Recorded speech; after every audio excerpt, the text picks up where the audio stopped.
Hello, and welcome to the Irish Arsenal Gooner podcast. It's Tuesday, the 5th of April. I'm your host, as always, Jonathan Giles. I'm joined this week by my regular guest at this stage of the show, John Meany and Martin Stone. But how are you, lads? Evening, Johnny. And we've a newcomer to the show. A lot to live up to with Eamon Donnelly not being on the show this week. An Irish Gooner from Dublin, Clondalkin. Lauren Hodgins. How are you, Lauren? Hey. Thanks for having me. She's a lot to live up to, lads. Take it easy, listeners. It's our first start, so hopefully we get the views start shooting up. As always, you can catch our show on SoundCloud, Spotify, and on the Dublin Arsenal YouTube channel. As always, just before we get on with the action, as always, I'll go over to Martin. How many views, Martin, did we have on the show 2 weeks ago? I think it was about 70. About 70, yeah. So it's again slowly progress, but we get good few subscribers. So hopefully now with Lauren on board, we will gonna get a few more of them. But yeah, we try our best, and not losing anybody. That's more like our purpose, I think. I think so. We don't want the views to go down. We want them to keep exactly. So let's see where we're gonna go. We're happy with balancing 50 upwards. I think I think it's a good start, and as we said, we'll try to get a prize at the end of before the end of the season for, I think, saying the 1,000 listener, maybe the 1,000 views. If we get 1,000 subscribers, we give away an away jersey. Yeah, I think that's fair enough. Yeah, and John's done to try grow a bit of hair come the last home game, so I'll go well. Maybe a home game, but no, not happening. No. To be honest, after last night's game, I'm surprised I've a layer of hair in my head. On tonight's show, we'll be reviewing last night's 3-0 loss to Crystal Palace. We'll be previewing this Saturday's home fixture against Brighton. That's at 3:00. Not on the box, so I'll ask the lads at the end of the show where we can get a link for that one. And we'll also be talking about some of our loanees and the women's game as well, because we don't really give them enough really exposure, and it's only fair that they get a mention, I suppose, week on week as well. So over the next half hour or so, I hope you enjoy the show as always. We begin with last night's 3-0 defeat against Crystal Palace away. The goals by Crystal Palace were from Mateta AU and a penalty from Wilfred Zaha. It was our first defeat there in a few seasons. We got beaten, I think, 3-0 there 5 or 6 seasons back. I think I remember Johan Gaboy scored a screamer past Martinez. But this one was particularly bad in terms of our performance. We didn't deserve anything, in my opinion. For the first goal, Gabriel and Tavares, they were both caught under Zaha's free kick, and Wackham Anderson headed the ball back across to Mateta. Tavares had her home. The second was Wackham Anderson's long pass, completely misjudged by Gabriel, and Tavares, I don't know where he was. I just latched onto the ball and buried the pass Ramsdale. Our first, I suppose, real chance came in the second half in the hour mark. Smith Rowe had a shot comfortably saved by Guaita. Smith Rowe also had a shot cleared off the line by Marquis. And then came the penalty incident. Odegaard trips Zaha, and he very rarely misses, and he buried that one. And then, of course, near the end of the second half, Nketiah had a great long-range corner effort that hit the crossbar. Disappointing, but hopefully not fatal. The next couple of games, I think we'll talk a bit about this later. Brighton and Southampton, definitely 2 6 points has to come from them 2 games. I'm going to go to Lauren since this is our debut. What did you make of the match last night, Lauren? I don't even know where to start. I don't even know where it all went wrong. Anything that could go wrong went wrong.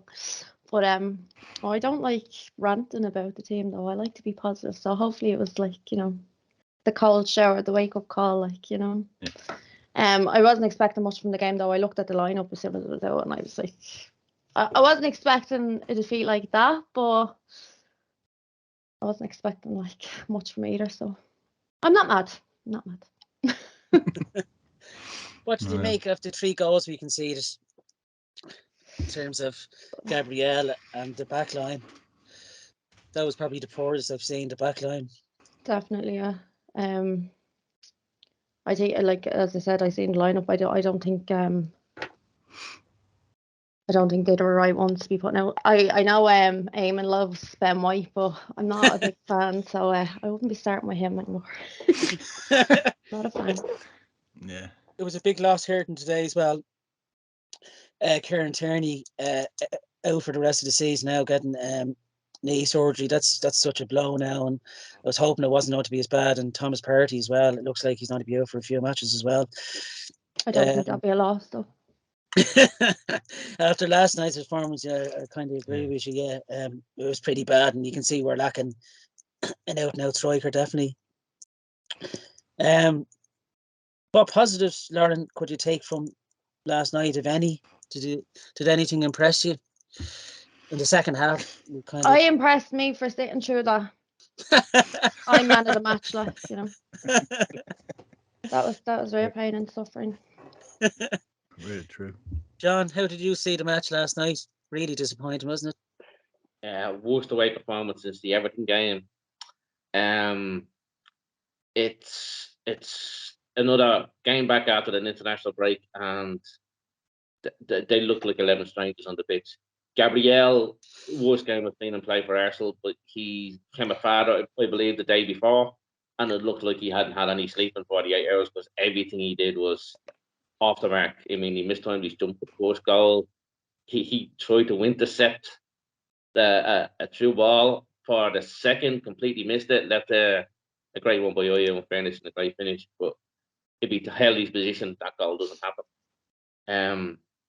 Tierney, we heard obviously beforehand that he was going to miss the game and he's going to be, examined to see what kind of tests he's going to need. And it came out obviously today that he's going to miss the rest of the season because of surgery. Thank you very much, Scotland, for playing him in both your all 180 minutes of your meaningless friendly international. Thank you very much for that. We've got a small squad and we can't afford to miss players like that. The two players that have probably driven us since Christmas, Partey and Odegaard, was so far out the place it was unbelievable. They set a high standard over the last 3 months, and they never even close to being anywhere near it. That passing was atrocious. We did win the ball a lot in the Palace half, only to give it away with some incredibly sloppy passing. Lacazette, we know his limitations. But the ball came near him, he was out-muscled, outran, out for, and in fairness, no one was giving him any kind of backup. Smith Rowe struggled to get into the game. So did Saka. It was a really all-round poor performance. Tavares, I felt a bit sorry for him. I wouldn't blame him completely for the 2-0 down at half time. The whole team wasn't playing well. Someone had to make a change. I suppose taking him off and putting Saka to left back might have made a bit of sense, but he's there left back the rest of the season, and I hope he finds some sort of form. He impressed us when he first came into the team early in the season. He's going to take an awful lot of coaching just to try and get us through the season, because we cannot defend like this. Never mind Champions League, we won't make European football if we defend like this. We were better in possession in the second half. Probably unlucky not to get on the score sheet, but you've got to give credit to Palace. They turned up. We never came close to matching their intensity, and they totally deserved it. We got to win. As Lauren said, I hope it's just a wake-up call. I hope it's a slap in the face the players need. Maybe they're getting a little bit complacent, starting to believe their own hype. I don't believe the manager would allow that to happen, and I'm sure he will be putting his stamp on that between them and the Brighton game on Saturday, because the Brighton game now is huge. Yeah. Need to get 3 points away from home, try and get back onto this winning run. Last night was absolutely abysmal considering what we've seen over the last few months. So fingers crossed we can bounce back. It's a big game now. It really is. It's a big game. Just to bounce back and get some points on the board, get some belief back in the squad. For such a small squad, we can't afford to be losing players. And Tommy Ashley, I read today, is going to be out for another 2 games. The sooner he gets back, the better. Not that Cedric's done a whole lot wrong now since he came in. No. But Tommy Ashley was a better defender. So let's see what happens. We know the limitations of the team, but we can't come out with that kind of attitude. We have to start games with a higher intensity. And as Lauren said, I hope that's the slap and face these players need. Yeah. In fairness to Palace and under Vieira, they've had a really good season and to date, and I hope to go on to win the FA Cup because I think he's made him an exciting team than under He's done well. Roy He Hodgson. has. Yeah. Well, yeah. We knew it wasn't going to be an easy game. I think We spoke about a lot has to be taken as well. To take 4 points off Arsenal ourselves and 4 points off Man City in a season is quite impressive in your first season as manager. Yeah, they're not. No, they're fit and they're strong athletic lads, and he's got a good 11 there. You know, when they're fit. They played really well against us in October, remember? And we struggled that night as well. We were lucky to get a point in fairness against him, you know. So he's done really well home and away. And future Arsenal manager, the way he's going at the moment, I take him gladly, you know. But look, Arteta, the thing is with ourselves, our first away defeat of 2022. We've bounced back from these defeats this season, so I'm hoping that like Brighton are struggling themselves. They can't buy a goal. They're drawing a lot of games. I can only see a home win, which we're going to talk about in a while. But we move on. It's just a bad away day. Merton, your view on last night? Well, me and John were suffering in the river bar watching it, obviously. But yeah, but as Lauren said, like I didn't expect much of the game either. And looking at Crystal Palace, they are a solid team. There's no doubt about it. Vieira took like Hodgson's team and made them just stronger, like, you know, going forward. Like they're still defensive, very, very good. They're standing in the team. They won so many balls. And that was our biggest frustration. The only problem what I had with, and I think obviously they're coming back from international duty. And I have to blame it on the Austrians because Scotland played Austria, like, and they gave him a bit of a hiding, you know, Tierney. So they actually probably injured him, whatever it is. But like he seems to be very injury prone for whatever reason. So like, I mean, I think this is the third now he's actually out. And the problem is we just don't have anybody to cover him on the left, really. Like Tavares is just not ready yet. I don't think he's the exact replacement for Tierney. And I think as well what we have is we already replacing a right back. And White and Gabriel can deal with that with Tierney on the side, so they kind of like they know each other. But when you have to replace both sides, I think that's why they all fell apart. Then coming together that Gabriel's wife had a baby, he obviously didn't have much sleep. He looked very tired. White was all over the shop, and the thing is because he had to cover like, you know, holes where he normally didn't have to cover. And then I think they sent us back the little stand double from Partey, what he had in Ghana, because like he just looked like a complete different man. And yeah, them two guys, Odegaard and Partey, they were carrying us. And when our midfield is not playing, then we're struggling in defense and we're also struggling going forward. And that's what happened yesterday. Both guys, like who had like man of the match plays, you know, for the last 3-4 games, we were kind of struggling to figure out who's gonna be man of the match. And they just both didn't turn up. None of them turned up. And Palace are very good at that. Like, you know, they're just destroying you in everything. Like the way Zaha then kind of like once they scored the first goal, the way he just like showboated, you know, you were wishing like, you know, somebody's gonna ram him out of this stadium, like, you know, and wipe that smirk off his face. But look, that's what it is. I think that's why Pepe didn't come. He didn't want to see Zaha.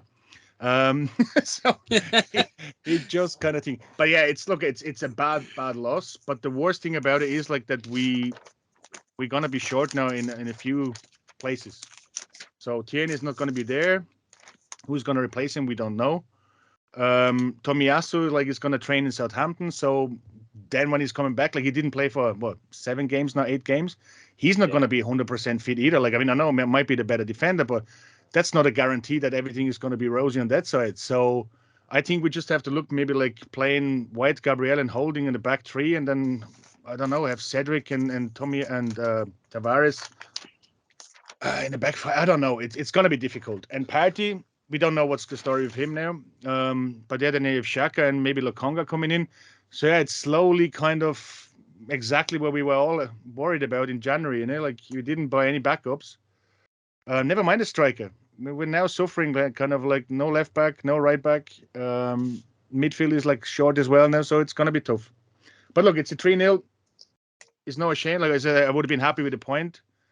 We had chances. I mean, the first goal, I thought it was a foul, but we don't get anything. Like, we didn't get the penalty. Yeah, We I didn't thought even that get a was a look foul at the myself, penalty, yeah. from our side. We didn't. Nobody's looking at VAR. Didn't look at it for whatever reason. Like, just it was a blatant foul on Saka. Yeah.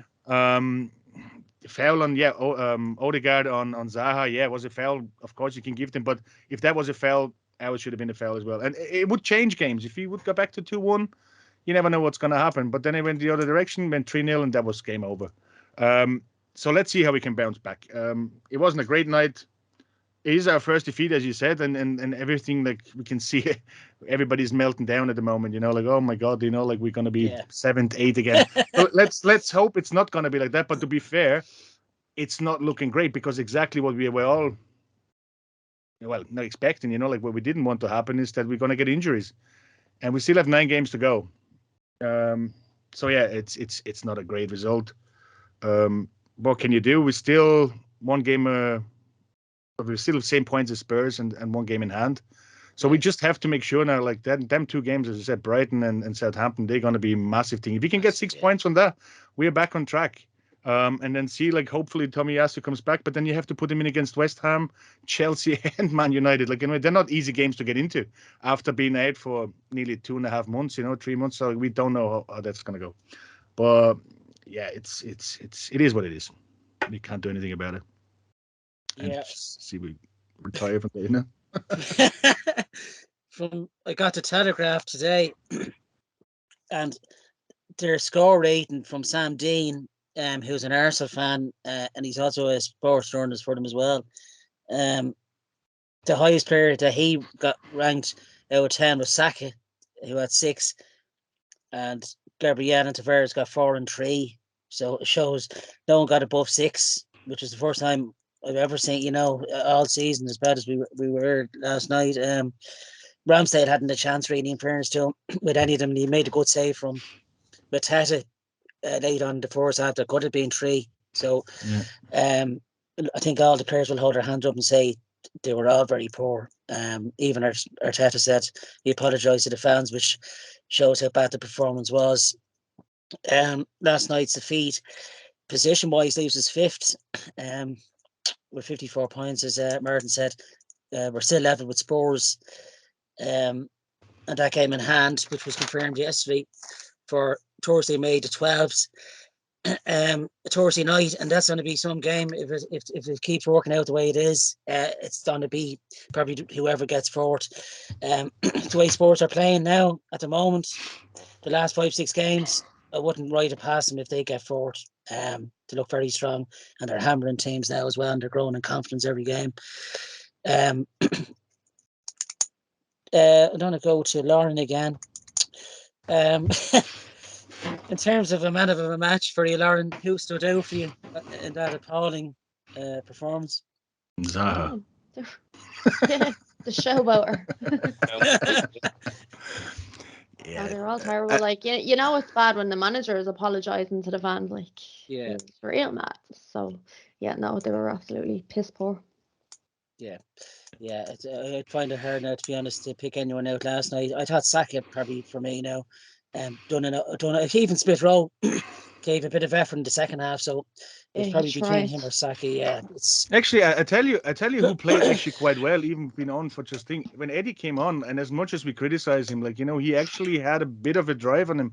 And again, if he would have scored, would have made much difference on it. No, but he did play, and it just kind of like begs the question. I know we were all talking about Lacazette being, like the man who drives things, and and whatever it is, but is he really the man who scored? We're looking to score goals, and if you look at our last games, the only game we scored 3 goals was against Watford, and the rest is like 1-0. We're not scoring goals. We know that, but we have a striker, and he might have to prove something.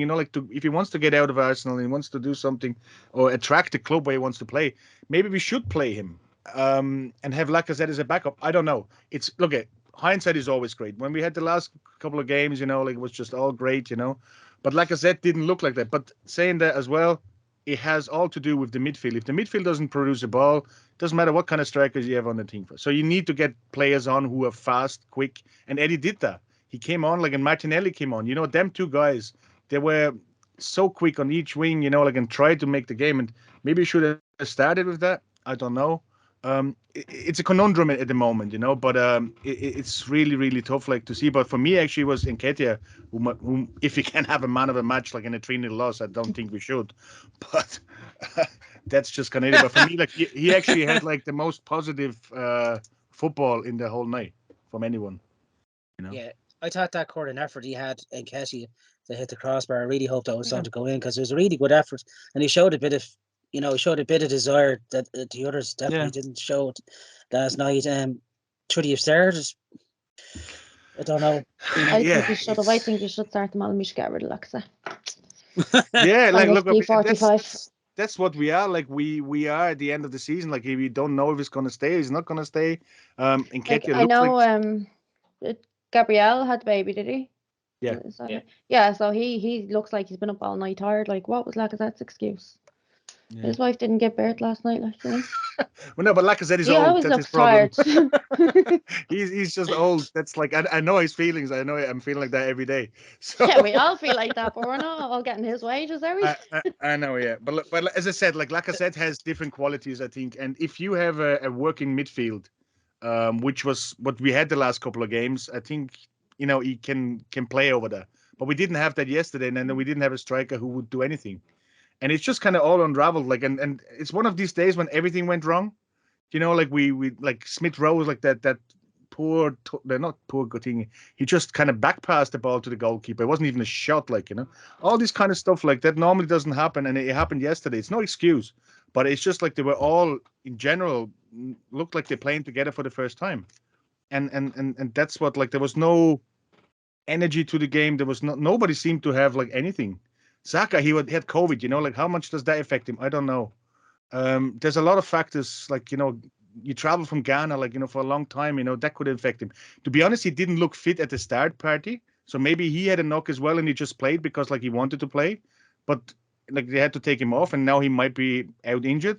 So we just don't really know exactly what the situation of the whole team was before they start playing yesterday. But with Tierney out, you just have to reshuffle so much thing, and we put Xhaka back and left back, where we did that before and it didn't perform well there either. Should we put a Xhaka back in left back, like, and let them midfield the way we are? I don't know. It just didn't work out, and let's hope he can get them back on the training pitch, have whatever he has, and just make a decent lineup for Saturday, because it's a game we can't afford to lose. There is just no way. And to be fair, Brighton are not playing well. I think they scored 1 goal in the last 6. They lost, I think, all 6 of them. Yeah. So we're playing at home. We normally play well at home. The fans are going to be behind them. So let's hope there is a result. But yeah, we definitely need them. We cannot give us any more slip ups. We have too many big games coming up against West Ham, Chelsea, Man United, and Spurs, where we're probably not going to make 12 points out of that. So we need to beat them teams, And as I said, Crystal Palace is not the easiest team to beat anyway. Yeah, an all round. Did anyone stand out for you, John, before we wrap up the Palace game? I can't really add more to what Martin said. The substitutions, Martinelli and Eddie, they did add a little bit more pace and drive. Eddie was unlucky not to score from that effort that hit the post. At that stage, 2-0 at half time, Palace just sat back, defended their 18-yard line, and tried to catch us on the break, and that's where they got the penalty from. It was too comfortable for them for the whole night. I can't really add more to what Martin said. If it's not going to be anybody, if you wanted to sub. The team selection on Saturday, though, we will be interested who plays left back. Will he try and give Tavares games to try and get back to what he showed early in the season? Will he play Xhaka at left back and bring Lokonga into midfield? Will he move Saka to left back and bring Pepe in from the start if Pepe's fit? Eddie in for Lacazette. Lacazette's game is all about linking up play, and he had no one to link up play with last night. And in fairness, still, we never won a ball anyway. Yeah. So they were physically out, Matt thought. Just a bad night all around. It was a bad night all around, and they need to get the finger out and at the very least work harder, show a little bit more intensity, and the team selection is going to be interesting now on Saturday. Crucial, yeah. I think last night's defeat will be a wake-up call that for the next 9 games, we need to up our game. Every game has to be treated like a cup final now. I think that it's happened at a nice time because it gives us still 9 games to get ours into gear. So that's the Palace review done. Disappointing 3-0 away defeat, but as I said, I think myself and Martin, I went for a draw last week. I knew we wouldn't get anything at Shadows Park. I knew Vieira would be up for us, and so they were. And look, we move on, and that brings us to our preview of Saturday's game against Brighton. 3 o'clock kickoff. As I said, not on the box. I'm sure there's going to be plenty of links out there anyway for the match. Brighton haven't won, I think, since mid-February. I think it was a 2-0 away win against Watford. They can't buy a goal of late. I don't fear them. I think that result on Monday last night for us, and us being at home, the home fans will get behind us, and I think we'll have enough to get a 2-0 win. We bet them 2-0 the last home game of the season. Pepe scored a couple. I can see the same happening again. I think we will bounce back quite strong. I'll take that bit out. If we get nothing on Saturday, I'll go back to Lauren, I suppose, since this is our debut. We drew 0-0 Lauren at the start of October away. That was a tough game, and we were lucky to get it away with a 0-0. They had a good few chances. How do you see Saturday's game going at home? Oh, I don't know what to say. Again, it depends on the lineup. But I'd be more confident about that game now. It's the other games that we have coming up I'd be more concerned about, and especially when you compare them to the sports fixtures, like they seem to have a lot easier than us. So I'm not too worried about Brighton. That's an optimistic tone, all right. I'll take that. No offense to the Brighton fans, but no, I'm pretty sure. I'm confident. Yeah, you'd assume that we'll bounce back against the likes of Brighton, but Graham Potter, he was manager of I forgot the name, but that's the Swedish team, but they gave us a game for a good few years. Austin stands or something, was it? So John, how do you see it against Graham Potter's Brighton? Do you think be a tough match either way? I probably would have been more confident about Brighton at 8 o'clock last night than I am now. Brighton have been on a terrible run. They really had. They had a bright start of the season where they didn't see a lot of goals, didn't score a lot of goals, but they just weren't losing games. Yeah. That's changed. But they're going to come and play football. Despite Potter put these teams out, they do play good football. They don't have much of a cutting edge, but at the same time, after seeing Arsenal last night, they're going to feel, they get chances against us. It's about the attitude. I've said this all season. If we go out with the right attitude, we'll win. And I'm hoping after last night's defeat, the players will be up for writing that performance and prepared to put, let's get back on track. I'm optimistic that we'll win, but not as optimistic as I was before the past game. Yeah, it depends. I'll take 1-0. I'll take a 1-0 win with an own goal in the last minute at this stage. Just get the 3 points, get back on track, and see what happens. Yeah. A scrappy 1-0, yeah, I'll take that any day. Yeah, after watching last night, yeah. At this stage of the season, about getting the points. Yeah, you forget about performances. Yeah, it's the way you win with the last 9 games, because it's like a mini tournament now, isn't it? The last 9 games now. I always, after this international break, I always say the last 8-9 games is like forget about what happened the last 28 odd games. This is where you can really make up points. Yeah. Martin, how do you see Saturday's game going? Yeah, as John said, you're gonna doubt yourself, and I think this is as well, it's something like we lost once now beside Liverpool, and we all of a sudden everything is just we're still a good team. There's no doubt about it. Yeah. It's just everything went wrong yesterday, so we still should be pretty confident to go in there. And as I said, Brighton are not in a good way, so we think I'd rather take a clear 5-0 than a 1-0 own goal in the last minute, because for my nerves it would be better, and for our goal difference it would be better as well, because I think it might be able to come down to that in the end of it, So they're 5 goals ahead now, Spurs. They're scoring a lot of goals, so we need to start doing something. But I take any win, any 3 points. It doesn't matter what it is, but I think we do have the makeup to outscore them. Like, as I said, they're not in a good place. They're probably safe, I think. I don't know how many points they have. I don't think they have much to play for. I don't think they're going to be relegated. So, but yeah, like, it's not like that they don't going to come and play. It's going to, every single game we're going to have, it doesn't matter who we play. If it's going to be the last in the league or the first one, we're not going to play them anymore. But it's just going to be a tough game. And home fans are behind them. Emirates, we are playing well at the Emirates. So there shouldn't be anything. It's a 3:00 kickoff. Let's see what we're gonna be coming up with a lineup. But I'm going for a 3-0. Yeah. And I think it would be great for the confidence, like, if we can bounce back like that, like, because Southampton is not going to be an easy game with my friend Hasenhüttl, the manager. So, I told him to go easy on us, but but yeah, now it's gonna be like we need to get the heads back up, and for the fans as well, like, just to see it. And I think we can do it. It's just look, hopefully it was only a bad game yesterday, and be positive we can still do it. It's all or nothing, as the Amazon thing says, isn't it? Yeah. So now we're gonna put all the chips in.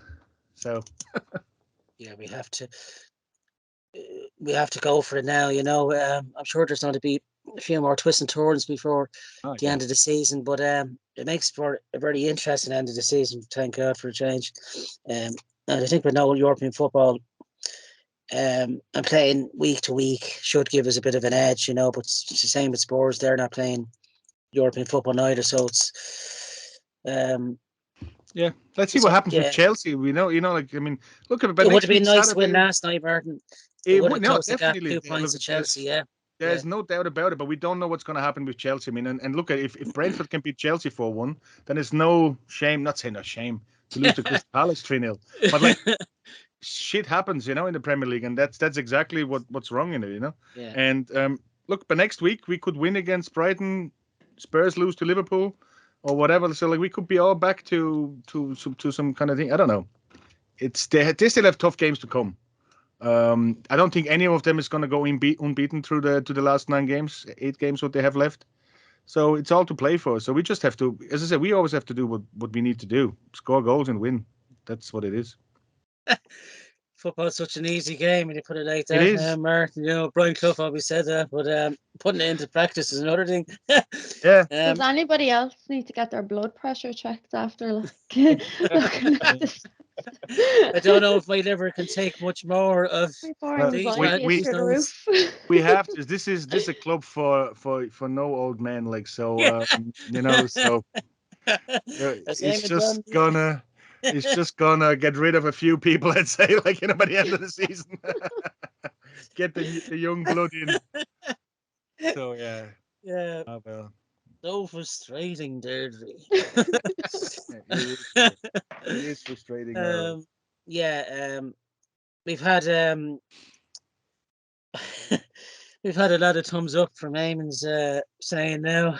I think it should only be mentioned once, and I think it should only be coming from him.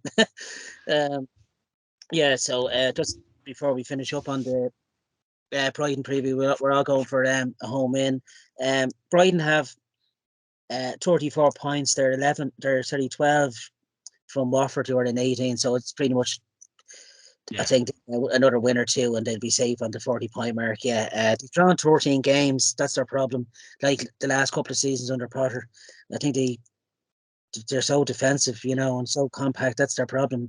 They don't seem to break out. They're happy enough and try to catch them on the break. Yeah, but Mopey is one of those strikers where he can wind up your defenders, so we have to, Gabriel and White will have to keep it. So obviously White's playing against his former club as well, and he done quite well actually last October against them. So I can only, I can see us bouncing back quite strong against them on Saturday. We're all going for a home win, and we'll probably, all 4 of us won't be on the show come next year if this all goes to it. So Yeah, so here, look, we're hoping for 3 points, and of course, then the next Saturday, which is on the Easter weekend, that's away to Southampton, another tough one. Martin will be facing us that day in the dugout. Yeah. I see you're growing your hair like Oh yeah, God. so that's pretty much that one wrapped up, and we'll be reviewing that one next Tuesday. Some rearranged fixtures that were announced yesterday. As I said earlier on, the North London Derby away to Spurs was confirmed for Thursday, May the 12th. It was originally for Sunday, January 16th, and that's going to be live on Sky Sports, 7:45 kickoff. That one, I say, chances of listeners looking for tickets at that one, I say that's completely sold out, probably from the original date. So I doubt there should be many. The way this season's working now as well, no chance of getting one for that. Arsenal v Leeds is on Sunday, May the 8th at 2:00. Myself and Martin booked our tickets. Yeah. Martin's extra leg room, and I'm right beside the Jacks at the back of the plane, so I can fuck myself over on the way home if all goes wrong. That's also on Sky Sports Premier League. Arsenal and Newcastle will be on May the 16th, to be on Monday night at 8. That's away, actually, our last away game. So Yeah. that should be another. I say Newcastle at that stage should be probably safe enough. So you'd be hoping for it's 3 points there. But before, I suppose we'll move on. Before we came on here, Martin's going to talk a bit about the women's team at the moment. How are they getting on, Martin, in the Women's Super League? Yeah, like I mean, obviously we went on 2 weeks now. Like, and before that, we said like they went into Champions League quarterfinals, and unfortunately they got beaten by Wolfsburg at home and away. So yeah, so it's not great. They didn't perform well. I don't know. Like we didn't get beaten at home. We actually had a 1-1. Like where Ruben Moy kind of made a fantastic goal for a 1-1, and it looked quite good. But then when they went to Wolfsburg, it just didn't really happen. Which is really, but one thing which is good for the women's football is like the game beforehand, like the day before, where Barcelona played Madrid, women in Nou Camp with 91,000 spectators for a women game, and that's a world record. Yeah, So that's just absolutely phenomenal. Like, and if you look at Barcelona, they're winning the league, I think, by 24 points, which is absolutely unbeaten. So like they are like not even drawn. They won every single game in the Spanish league. So they are just the thing, and whoever actually, if we would have gone through, we would have played Barcelona, and we wouldn't have had a chance for that anyway. But never mind. They tried. They didn't do well. Unfortunately, as well in the league, Chelsea now took the lead by a point, but they always had games in hand. So like I think there's 4 games left to go, and if they don't slip up, I can't see that we're gonna go and win the league either. So Chelsea's probably gonna go ahead with that. Our own Katie McCabe had a 150th appearance for Arsenal on Sunday, I think it was. No, Saturday. I don't know. When did we play? Anyway, that game they played against Leicester, which they win 5-0. But she had a 150th appearance, and like, look, a fair play to her. Like she's carrying that team as well. She's playing really well. And as I said, it's just like Chelsea again. They're the Barcelona from the women's league at the moment. They're playing so well, and look, they still have to play Spurs and they still have to play Man United. But I can't see any of them, really actually getting it. If they get a point of them, that would be great for us. But I just can't see it happen. But beside that, like they're playing well. They have a new manager this year, and fair play to them. It's great. They're also playing in the Emirates a few times now, so it's good for them to get a bit of exposure, And they said they actually raised the FA Cup for next year from £300,000 winning money to £3 million. So that's a massive step for English football, for the women football. And we just try to like support them even more. Like I said, we are going to put most of the highlights of the games on our YouTube channel. So for the last one against Wolfsburg, we got 4,000 views. So which is great. So that's kind of like, boost up our channel as well. And like if anybody's interested about highlights of them, you can watch them on our YouTube channel. And and if you have ever a chance to go over and see the game, please do. And as well as when they come over to Ireland, like, we always support Katie when she's playing at home. So yeah, now but it's good. But unfortunately, we didn't qualify for a semi-final in the Champions League. Yeah, I think they're not going to be. I don't think they're far off, really. You know, they're getting stronger by the week, aren't they? Yeah, it's good manager they have there as well. Yeah. Yeah. It's good to see the Irish players getting a chance as well. You know, they seem to have the last. You know, the goalkeeper there was there for a few years. Forget her first name. Bourne, what's her second name? Yeah, she was quality goalkeeper from the Eastleigh. Actually, she was. Yeah. So yeah, they deserve. Look, they give as much effort as the men, and they deserve mention. You know, and we're going to mention them week on week. It's actually a big game for them coming up against Chelsea in the FA Cup. So again, that's going to be a crunch match as well. So I think that's going to be the semi-final. So whoever wins that goes into the final. So you never know. You can take Chelsea on the day. It's going to be a good game. I think it's actually Easter Sunday, so we might get a miracle. Oh, very good. Easter Sunday, stuff your face with chocolate and hope for the best. Exactly. So be a good weekend anyway. Yeah, we're Southampton on Saturday, and then yeah. Chelsea on the Sunday for the women. Yeah, be a busy weekend for Ralph Hasenhutl here. It will be, yeah. Getting locked in the river bar and then eat munching chocolate on Sunday. No better hangover cure here. Best of luck to the women, of course, for the remainder of their season, and Merton's down to fill us in till the end of the season as well on the women's game, just to give our listeners a different, something different on the show. In regards to our loan signings, one player that's really standing out over the last few games is Fodder and Balogun, on loan at Middlesbrough. Chris Wilder's doing a great job with him, and he seems to be really settling in well, getting good game time, which we hoped. John, how do you see Balogun? Do you see him coming back into the summer? Well, this is what we wanted. This is what we wanted from him, to get games, to get experience, and to get goals. He's doing it. He's settled in really well in Middlesbrough. Middlesbrough pushing for the playoff places. These games are going to be vital for him, especially if he's going to be part of the squad next season. We all hope it's Champions League next season. And we will definitely need a much bigger squad. And having young players coming through it'll just mean we can spend more money on what we want and to strengthen that way. So it's good to see him doing well.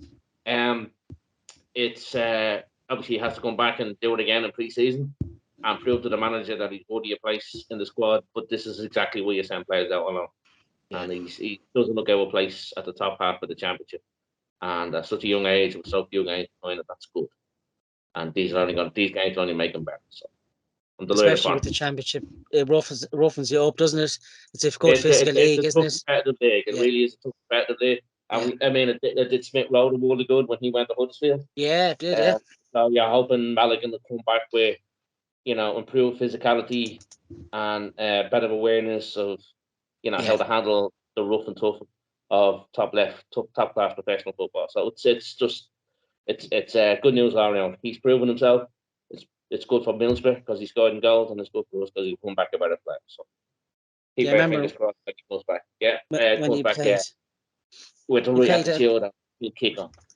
He played at the Aviva, didn't he, John? A couple of years back now against Dundalk, and scored a nice goal to wrap up a 4-1 win. Yeah, so we know he can finish, and he finishes quite well. It's just his physical. No better manager than Chris Wilder to toughen you up. With what we saw at Sheffield United a couple of seasons back, and he seems to be getting on quite well there, and they're pushing for promotion as well, so it's all going well for them as well, Lauren, who would you like to see in terms of our loanees out, the likes of Saliba and Balogun and Co? Who would you like to see coming back in the summer? Who impresses you most? Oh, I forgot Balogun even existed. I was like, remember him. It'd be nice to see him back though. Never a bad word to say, but yeah, it'd be nice to see him come back and shine. I like a good success story. Yeah, I'd like to see Saliba back, Martin. He's doing really well at Marseille, isn't he, this season? He definitely is, and it's gonna be just how we're gonna integrate him into the team. That's gonna be thing. There was an interview where he said I'm not gonna come back to Arsenal and sit on the bench. So again, you just have to kind of take some of them interviews they give, with a bit of salt, and kind of say does he actually say it like that? Is it somebody reported what it is? Look, again, same with Balogun. He just went to Marseille and he just plays and that's the most important thing. He just gets really good ratings. That's what he needs. And the problem is now, if it does come back to things, so you have Gabriel and you have White, where are you going to play them? And hopefully having obviously more games, I think we need a stronger squad. That's 100% for it. But he has to be also, he's still young. He has to accept that he's not going to play every game, and he has to wait for his chance. The same what it is, and that's the attitude. If he doesn't want that, then he probably won't come back. And I think there's no better manager than Arteta to actually cut that out. Because let's say like that. Like he never played really for Arsenal. Like we bought. How long has he now in Arsenal? 3 years. He never played a proper game for them. So I'm not saying like if he doesn't come back, like just sell him and make some money out of it. But if the attitude is not right, and I think Arteta will figure that out, I'd say, what he wants to do. And we'll sit down with them probably in the summer and see what the situation is. But if he does come back, I think he will be a great addition to it. Like he's definitely stronger than Holding. And we do, as we can see today, like we need some backup, for centre backs, because if White or Gabriel get injured, who are we going to play? Yeah, that's a worry. Yeah, but I was looking at the bench last night. All we had was Holding and Lenny, Agungbo, Swanson, and Flores, who the last three I'd never heard of. So the bench was really weak, and that's a bit of a worry when you're relying on the same 11 every week, isn't it? That's exactly what we need. We need a stronger team, and to be fair, like the young guys who had on the bench, like Flores especially, like he's a player. Yeah. But unfortunately, again, you just see them what is done under 23s. We don't have them in a game. That's why you want this. Unfortunately, we didn't go further in the Carling Cup. We didn't go further in the FA Cup. That would have been the games they would have been playing. And hopefully next year we do have extra games where we can give them either in the Europa League or Champions League. There's definitely something there for them, and. But yeah, we definitely need a stronger depth of squad, like and young guys have to.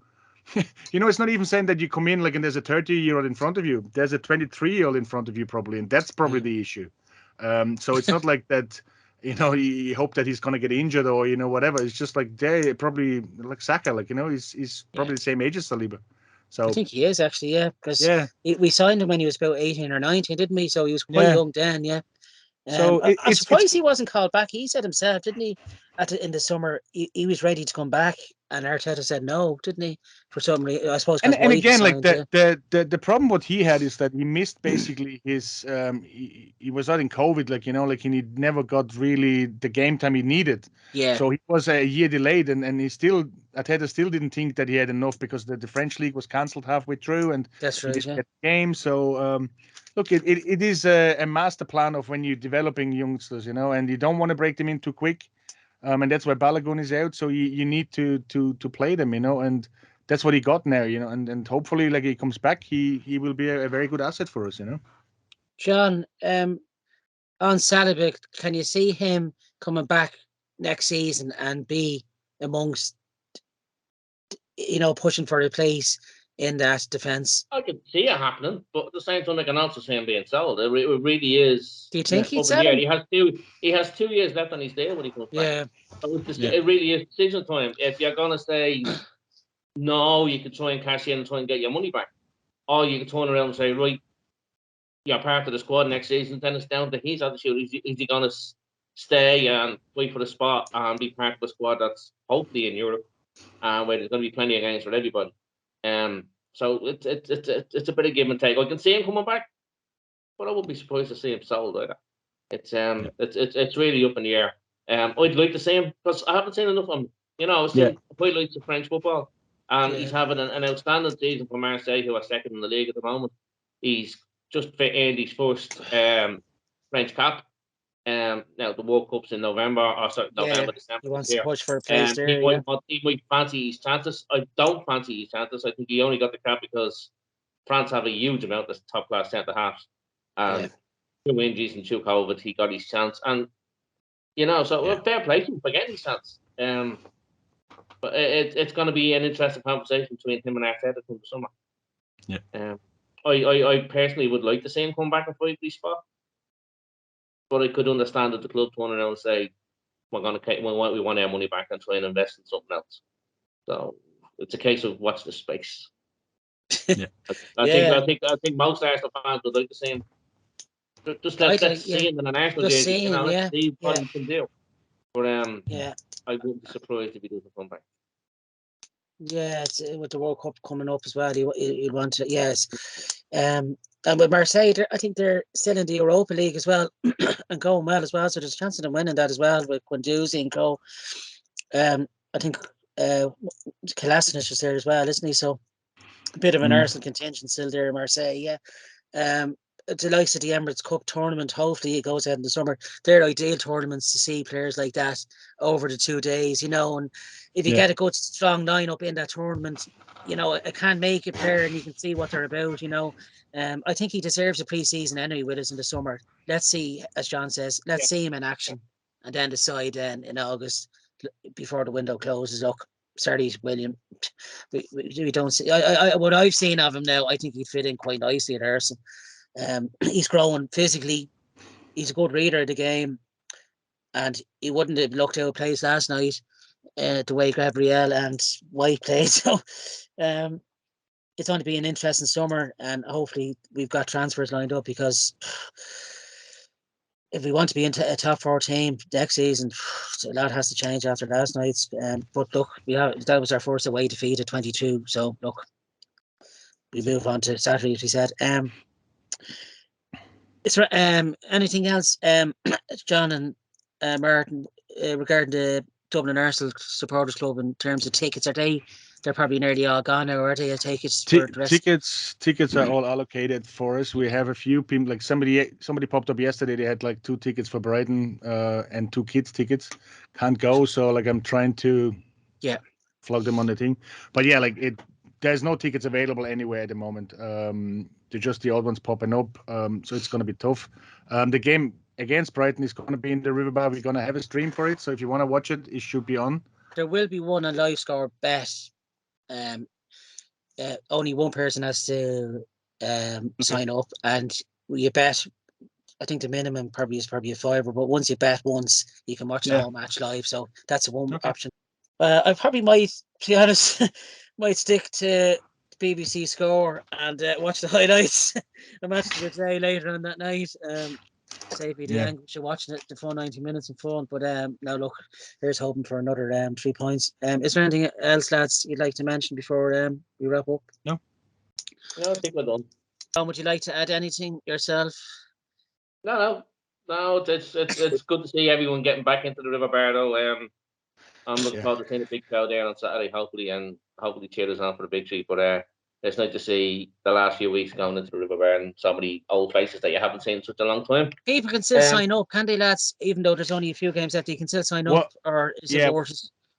What we're doing at the moment is we're doing like a half price. So if you sign up for the last couple of games, you do half price, and then or you can sign up for this year and then already sign up for next year. So we're going to give you a special discount for it. If you want to come in, it's still worth it. Once you have like 3 or 4 points, you make your membership back. No worries. We do have this discount drinks for members, so that's not bad. Exactly. Yeah. So have you been there, Lauren, yourself, to the River Bar? Have you been into the Supporters Club Bar? No, I haven't. I can't remember the last time I was in a pub for a match, to be honest. I watch at home. I'm not gonna tell you so. It's we all COVID now TV related. are doing special offers. That was all I was gonna say. They do as well. Shout it out there. What offers are they doing, Lawrence? I think it's a free month with the sports package if you sign up or something like that. Yeah. But it's handy to have. But we are open for sponsorship. On Sky, aren't we now, to the end of the season? Actually, from Man United onwards, lads. Man United game is 12:30 on the 23rd, BT Sport.